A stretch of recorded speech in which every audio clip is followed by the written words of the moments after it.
بالخلطة الرهيبة هعمل معاكم محشي بدون مجهود بدون فرهدة كدابة. وعشان يوم بيشيل يوم انا بعمل الخطوة دي. جبت كيس الكرنب اللي انا بخزنه عندي في الفريزر بتركة معينة، فيديو تخزين الكرنب موجود عندك على الصفحة. طلعت كيس كرنب، طلعت كيس فراخ، طلعت كيس صلصة من اللي كنت بشيلهم كيس على كيس. صلي على الحبيب قلبك يطيب. تعالي نعمل المحشي بالخلطة الرهيبة في اسرع وقت قياسي. بس قبل اي حاجة صلي على الحبيب قلبك يطيب، انا من النوع اللي بقشر البصل وبعد ما اقشره لازم اغسله، هي عادة عندي كده. ودول بصلتين مش قليلين، انا الكيس الصلصه ده كنت مسبكه فيه بصل، فهو اوريدي كده كده فيه بصل.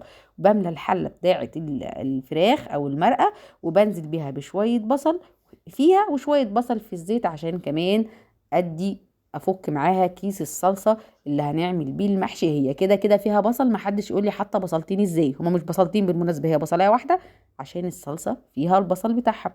نزلت بمعلقتين بصل في المرقه بتاعه الفراخ او ميه الفراخ، هتاكلي احلى شوربه فراخ في حياتك. وكمان من ناحيه تانية نزلت بالبصلايه، معلقه بابريكا، معلقه شطه، معلقه من الفلفل الاسود، ومعلقه من الملح، اللهم بارك.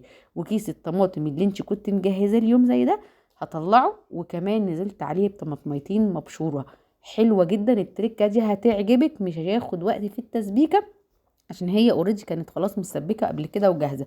انا طلعت نص فرخه، بجيب الفرخه زي ما قلت لك، اشيل الدبابيس لوحدها والصدور بقسمها على اتنين، وباقي الورك بتاع الدبوسه بشيله في كيس لوحده. ده طلع نص فرخه من الجزء العلوي، الجزء اللي فوق اللي فيه جناح. حطيتها في شويه ميه وخل وعصره ليمون وهسيبها على جنب، وكانت جاهزه اللهم بارك.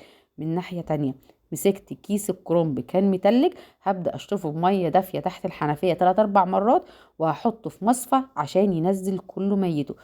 الورقه طالعه معاكي بورقتها زي ما انت هتشوفي دلوقتي حالا اهو، ولا مهريه ولا متقطعه ولا هتشد حتى معاكي في التسويه.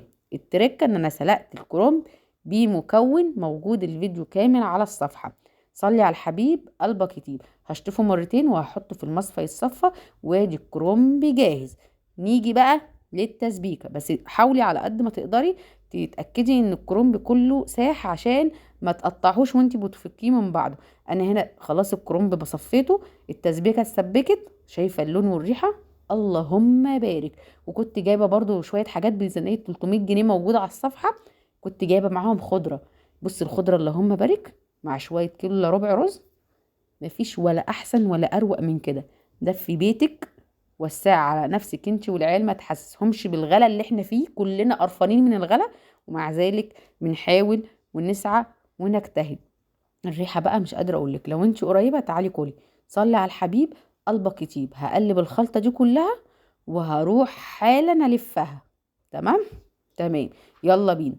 المهم خلصنا لف خلاص، وفاض عندي شويه رز، رحت جايبه القرنين الحامين دول، عايزه اقول لك بينقلوا المحشي في حته تانية خالص. حطيتهم على وش الحله عشان الرز مش هحطه في فرقه، قررت اعمله بقرنين فلفل يديله نكهه ويزودوا سبايسي حلوه. ما تنسيش تعملي اللايك لو انت لسه ما عملتهوش. بالنسبه للتسويه انا بزود المحشي زيه زي الرز، يعني بخلي الميه فوق الرز بعقله صباع، واول ما يتشرب ابدا اوطي عليه. يعني بياخد له ساعة الا ربع كده، ساعة الا 10 على حسب عين البوتاجاز بتاعتك. واسمك عاملة محشي. ما تنسيش تعملي لايك وشير وتقولي رأيك في الكومنتات، ووطي على المحشي عشان ما يتحرقش.